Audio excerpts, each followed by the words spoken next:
টুইটাৰৰ বিষয়ে আমি সকলোৱে জানো। হয়তো আপোনালোকৰ মাজৰ বহুতে ইয়াক ব্যৱহাৰো কৰে।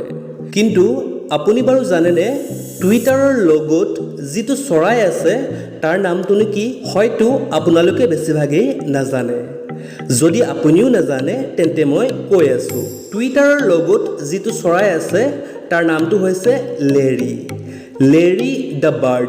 আৰু টুইটাৰৰ কো-ফাউণ্ডাৰ বিল ষ্টনে এবাৰ টুইট কৰি কৈছিল যে আমেৰিকাৰ প্ৰাক্তন NBA খেলুৱৈ লেৰী বাৰ্ডক ট্ৰিবিউট দিবলৈ টুইটাৰৰ এই চৰাইজনীৰ নাম লেৰী ৰখা হৈছিল।